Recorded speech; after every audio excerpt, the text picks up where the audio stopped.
Hey, all you MRWC fans, this is Mr. Ainsworth again, and we are going to get into Activity 7A2. And we're going to be preparing you guys for that activity. So this is on page 8 of your notes here. There's a warm-up included here, which I'm not going to go through. We're going to start on the discussion piece over these 6 functions right here, and I'm going to be incorporating Desmos in our discussion. Again, to show you how to use it, we're going to be looking at these functions to figure out which of the following functions have a domain that is a set of all reals and which ones have restricted domains, which means it's not the set of all reals. It's all reals except some values. All right, explain how you know it says, and then for the functions whose domain is not the set of reals, explain how you know without calculating. So this will also include Desmos. I'll do it analytically without Desmos, and I'll also back it up with Desmos.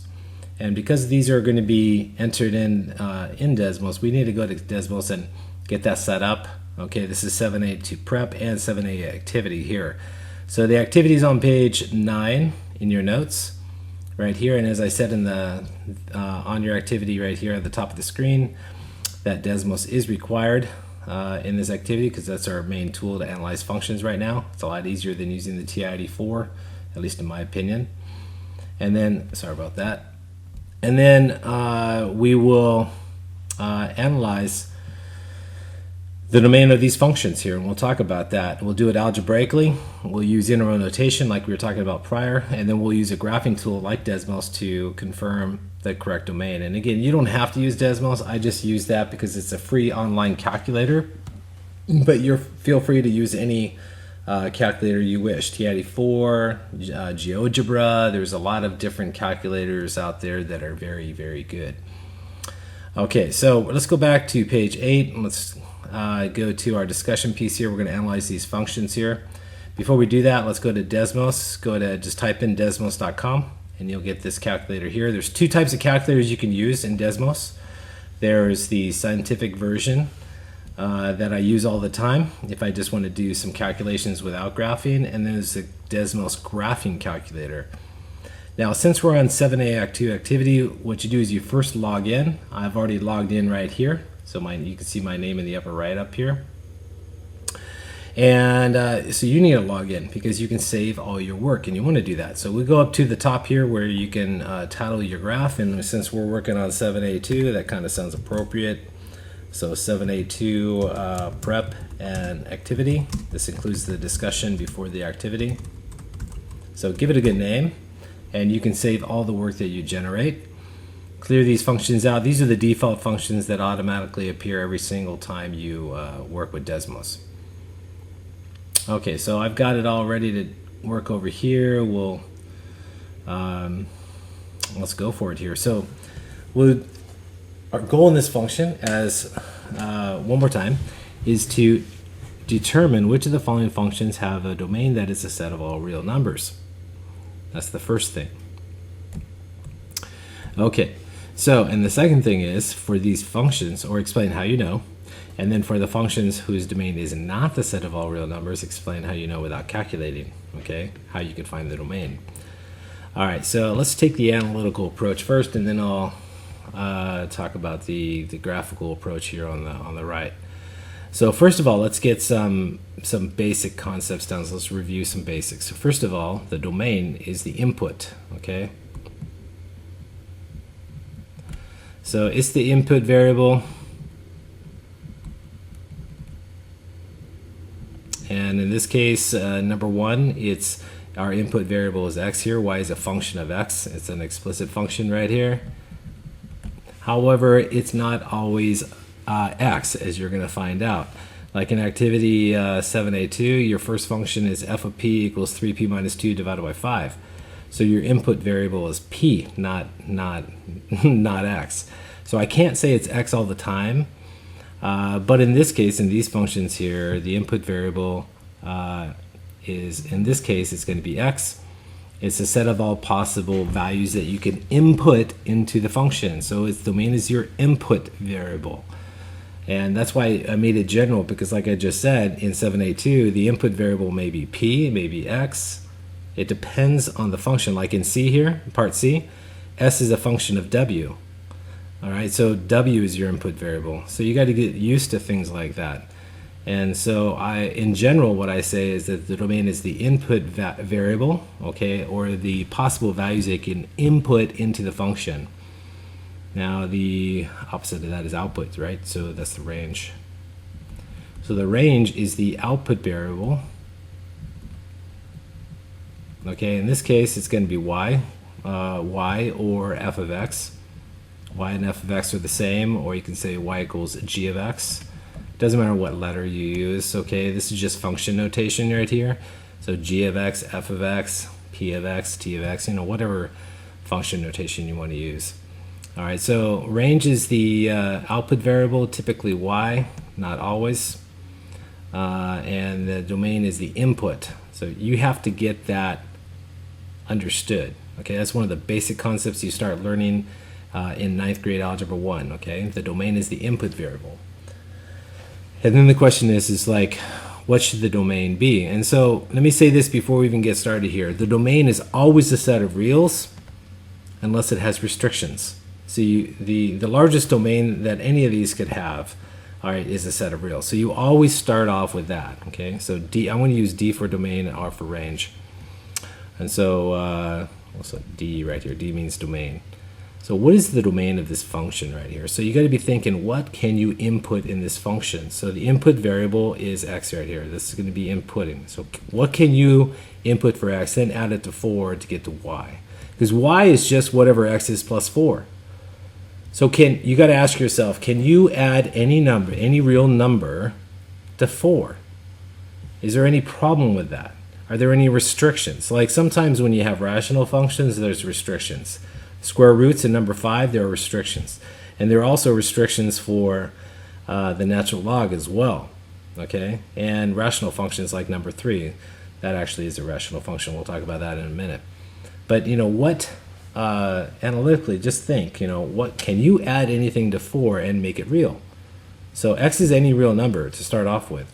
So it's a real plus a real number plus 4, is that still real? And is it defined? And if it is real and defined, then x can be any real number. And in this case, you can add any number to 4 and you still get a real number back. Okay? Even since 9th grade Algebra 1, you've been substituting any number you want into a linear function, because this is a linear function here, all right? And you get it out a real number back, okay? It's a line when you graph it. Okay, so just by looking at this, there's no restrictions here for the domain. In fact, before I write the domain, let me just make some comments. You can add any real number to 4 and still be real, because as you guys know from previous lessons, a real plus a real is still real. There's no restrictions here. So first thing, no restrictions.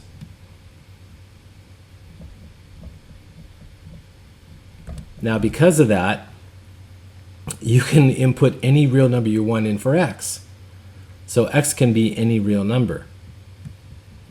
X can be any real number here. And because of that, okay, the domain is a set of all reals, okay? You can use the capital R if you like, okay? So x can be any real number. You can say x is an element of the reals. Okay, that's how you do it in set notation, okay? So x can be any real number from negative infinity to positive infinity. In fact, that we need to use interval notation, I think. So let me read this here.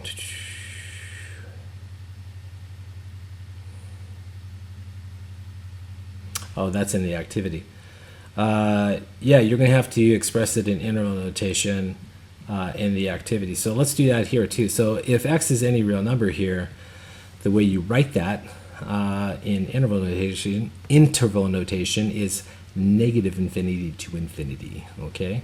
So negative infinity comma infinity open. Okay, that's how you say the set of all reals in interval notation.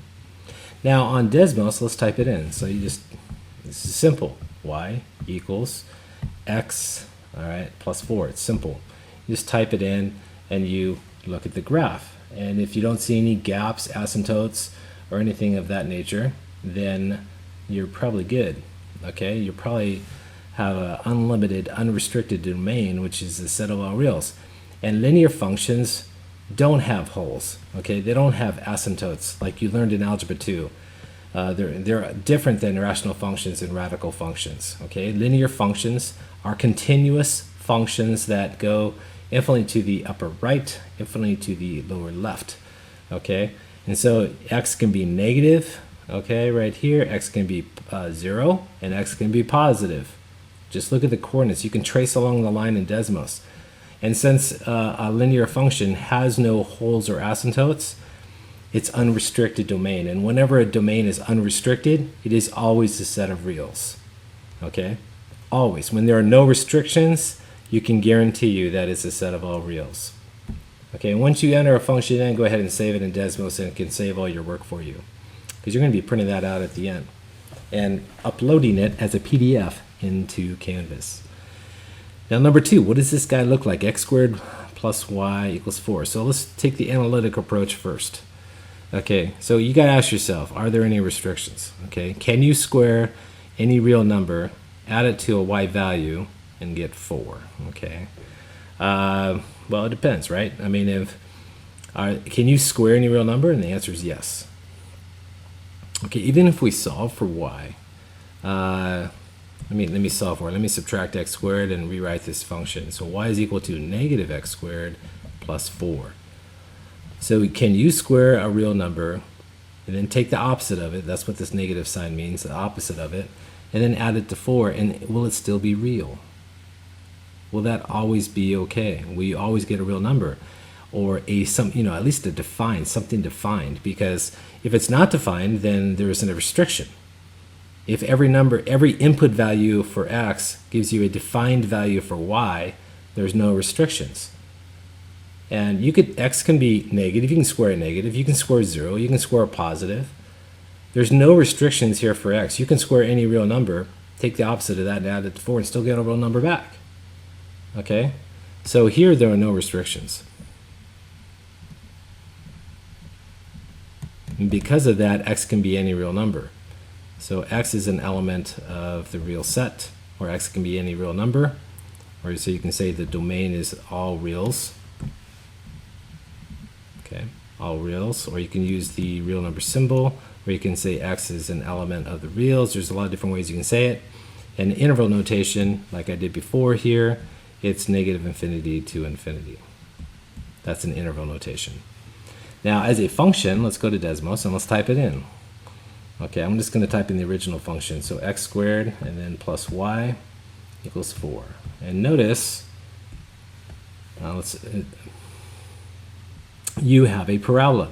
And you should have expected that because you guys have studied parabolas in Algebra 1 and Algebra 2. It's a downward facing parabola because, let me go back to our lesson here. It's negative x squared plus 4, so the negative right there means that it opens down, okay? And it's 4 units up because of the plus 4. So here, on this parabola here, notice that there are no holes, no asymptotes, no breaks in the function. It is a continuous function, all right? It doesn't matter how far left you move on the graph or how far to the right. X can be positive, go to the right to positive infinity. It could be 0 up at the vertex. It can be negative here to the left of the y-axis. So x can be any real number. Okay, so that's why x can be any number from negative infinity to infinity, pretty much. All right, now number 3. Number 3 is different. Now I'm going to solve for y, so just to make it an explicit function here. So to do that, you just divide both sides by x plus 4. And when you do that, you get y is equal to 1 divided by x plus 4, which is called a rational function. Rational function. The reason why they call them rational functions is because it looks like a fraction. Okay, you guys know that from previous lessons, okay? So the question is can x be any real number? Can you substitute any number in for x and get a real number back?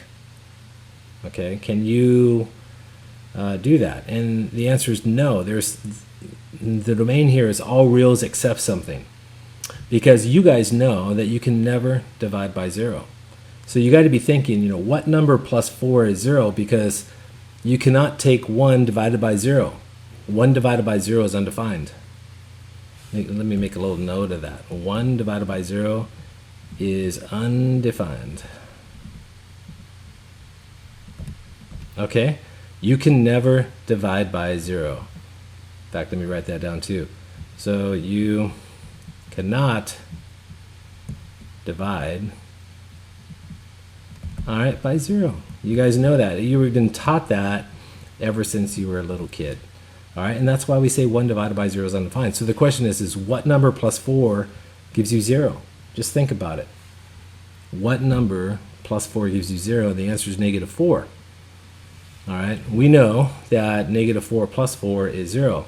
So the domain in this case, D for domain, is all reals, all right, except negative 4. Now, the way you write that mathematically is simple. Okay, you say neg x is not equal to negative 4. That's one way to say it using inequalities. Okay, and if you want to use interval notation, you say, okay, from negative infinity to negative 4, open, all right, union from negative 4 to positive infinity. So you can be to the left of negative 4, you can be to the right of negative 4 for x, but you cannot be equal to negative 4 because 1 divided by 0 is undefined, as I said earlier. Okay? Okay, now why is that? So watch this, and let's input this, and let's see. I'm going to put in the original function. So y times the quantity x plus 4. Okay, and then you close it off and you say equals 1. Gotta type in equals. Okay, so deselect the previous one, save it. Now notice something here. Look at this function here. It's called a rectangular hyperbola. Okay, you learn these in Algebra 2. Okay, notice it has an asymptote at x equals negative 4. I'll even type that in so you can see it. X equals negative 4. So notice it has that vertical asymptote. It's in purple. And the green one is in question here. So notice if you trace along the green function here, it gets asymptotic going vertically upward, becomes asymptotic to the x-axis going to the right to positive infinity. On the left half, you go asymptotic to the x-axis here to the left to negative infinity, and you go asymptotic to the vertical asymptote going down to negative infinity. So the function can never be equal to negative 4 because it's undefined there, because you cannot divide by 0. So looking at the graph, when the function does not, it does not meet negative 4 anywhere on the plane, then you know you have a restriction. So you say all reals except that number. Because as I said many times already, you cannot divide by 0. So just exclude it from the reals. So you always say all reals except something. If there's a restriction, you say all reals except blank, okay? And then you state the restriction, and that's how you define the domain. Now number 4 is different. Now number 4 is called an exponential function. We had a rational function on number 3. We had a quadratic function on number 2. We had a linear function on number 1, but this is called an exponential function. You learned about these in Algebra 1, and hopefully you review them in Algebra 2. So when variables in the exponent, you have what's called an exponential function. So the question is can you take 2 to any power? And the answer is yes. You can take 2 to the 0 power, that's just 1. You can take 2 to a negative power, okay, that's just a fraction. And then you can take 2 to some positive power, and that's just either a whole number or some kind of root, depending on the values that you pick. All right, and you can see that too. So let me just type this in. You could take 2 to any power you want. So this is unrestricted. Okay, unrestricted. And as I said before, if you were listening closely, when any function has an unrestricted, it's unrestricted in terms of its domain. It's a set of all reals. So the domain is all reals. Okay, we're talking negative infinity to infinity. It can be any real number. Okay. Now, why is that? So let's input this. So again, g of x, that's just a y value. So type in y equals. Okay, again, that's just function notation, which you saw in Algebra 2. You saw a little bit in Algebra 1, but you really got a good view of it in Algebra 2. So you take 2 to the power of, oops, sorry, you got to use A to the B button here. That's the power button. And then you type in x plus 4. Notice I use parentheses right there. Okay, so let's deselect the previous two, turn them off, and so you can only see your exponential function. And notice this exponential function right here. Notice that it's asymptotic to the x-axis and asymptotic to the y-axis. Okay, excuse me, I didn't mean to say that. It's not asymptotic to the y-axis. It crosses the y-axis at the y-intercept right here. Okay, and then it goes way up there. Okay, so x can be infinitely negative because you can go to the left forever. You can go to the right forever, and even though it doesn't look like it's moving right too much, all right, you still can because it goes up forever and it goes to the right forever. So x can be any real number. There are no holes, no vertical asymptotes. There are no holes, no breaks, no jumps, none of that weird stuff that you see in Algebra 2 when you discover rational functions. Okay, and logarithmic functions too, by the way. Okay, so root functions. Oh, these are different. So this is a root function. These are all the different families of functions. So this is really important prep because I go over all different classes. The first one is linear, second quadratic, third rational, fourth is exponential, and the fifth is the root family, the root function family here, and this right here, these have restrictions. Root functions always have restrictions. So x can be all reals except something, okay? So x, or the domain, okay, the set of all possible x values. Okay, so x can be an element of all reals except something. So all reals except blank, okay? What? So we got to figure that out. So you got to be thinking, remember though, you cannot square root a negative. So let me make a little note right here. So you cannot square root a negative and be real. You're going to be imaginary, as you guys know. So you cannot square root a negative and be real. Okay? It's imaginary. It will be imaginary. So this value, or this expression in here, this x plus 4, this portion right here, has to be greater than or equal to 0. It has to be either 0 or positive. So whatever this x plus 4 is, it's got to be greater than or equal to 0. And that, my friends, gives you the domain. Okay? So when you solve this, you simply subtract 4, simple, and you get x is greater than or equal to negative 4.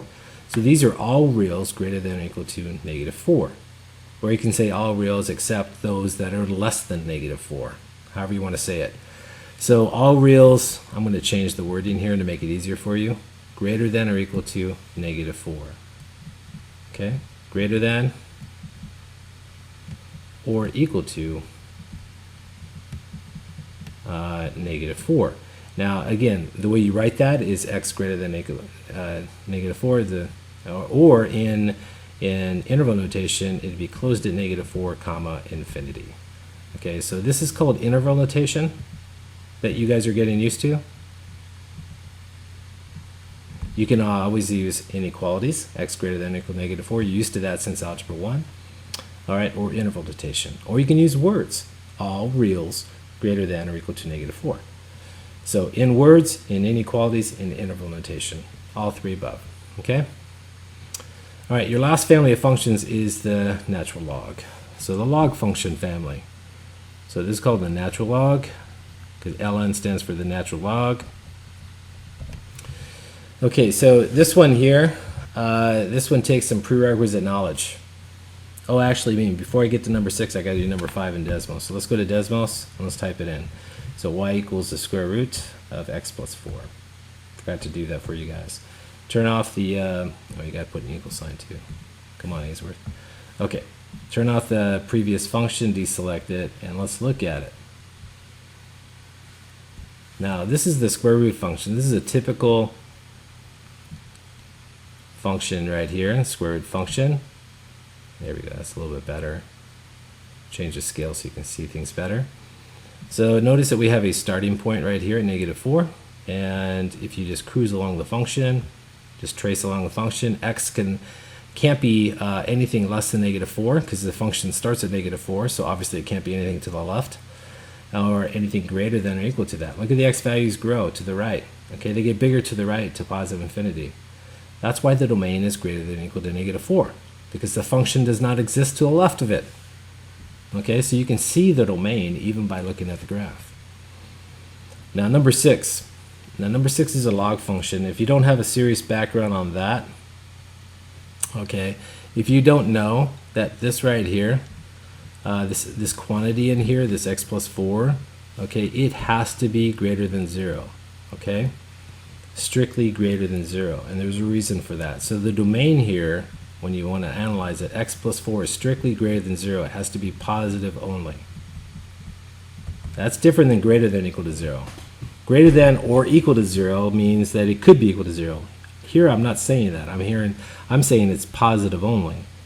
So for what values make this positive? Well, you simply subtract 4, and x has to be greater than -4.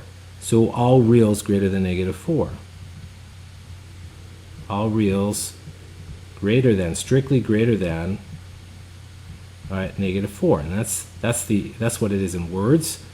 In interval notation, you go open at -4, comma, infinity. That's your interval notation. So I'm going beyond the activity here. I'm writing things in words. I'm writing things using inequalities, and then I'm also writing things using what's called interval notation. I've given you every possible way that I can think of representing the domain in this case. Now, in respect to the graph, you got to enter it in. So you type in y equals, then natural log. So you go functions here, and I think it's in miscellaneous. Yeah, you type in ln, or you select the natural log. Okay, and you type in x plus 4. So it's actually quite simple to enter functions in Desmos.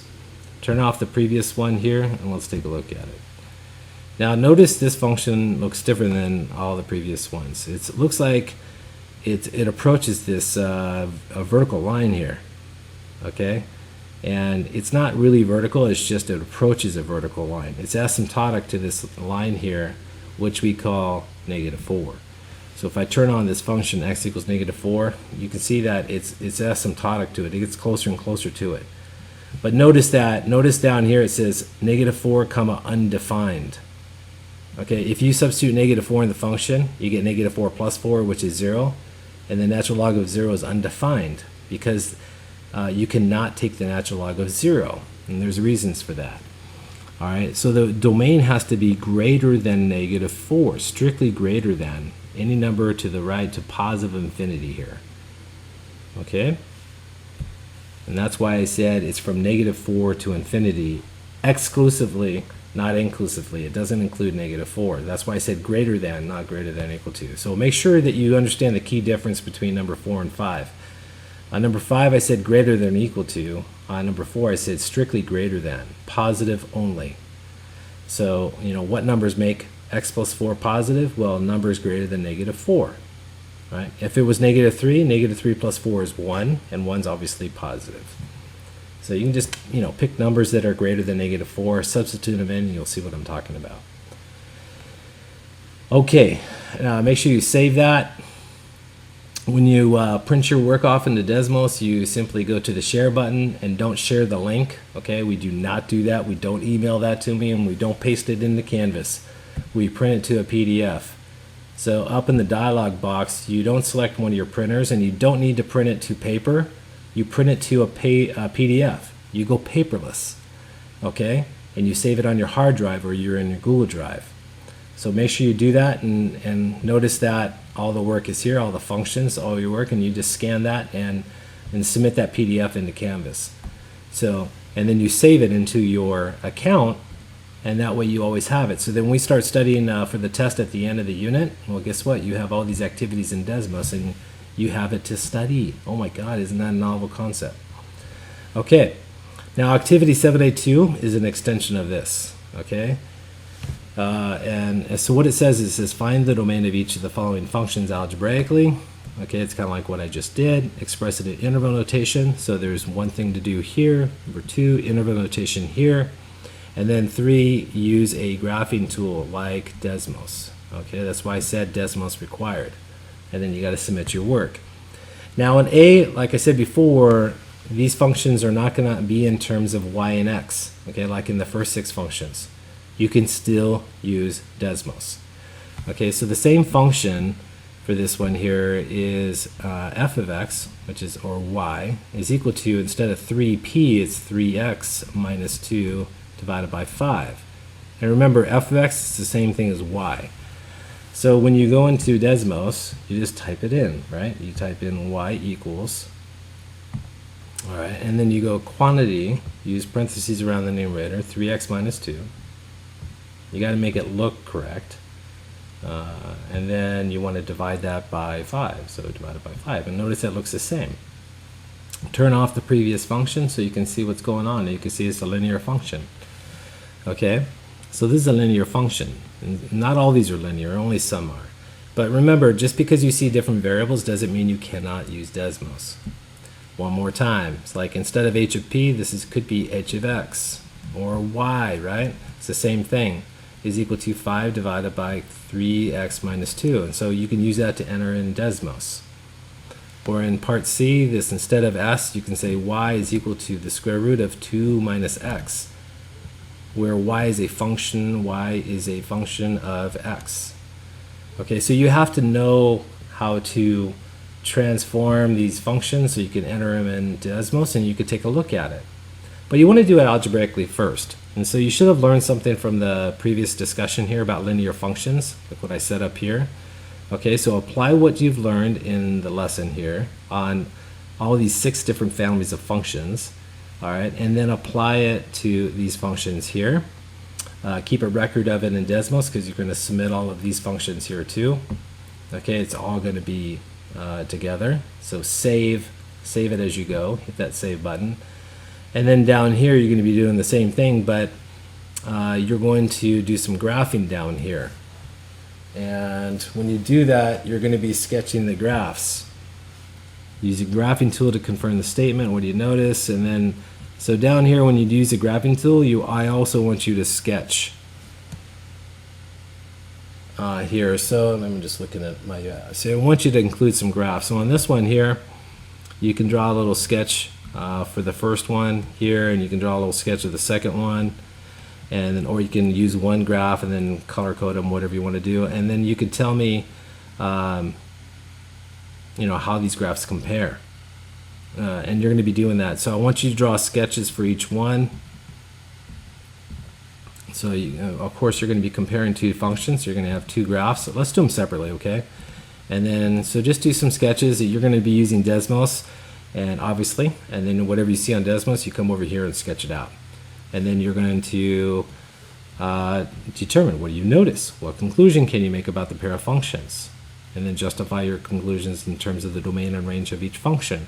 So you want to analyze the domain for each function, the range for each function. So the domain and the range for both graphs, for parts A, B, and C, and D. So there's a lot to do here. So what seems like a little simple activity is actually pretty involved.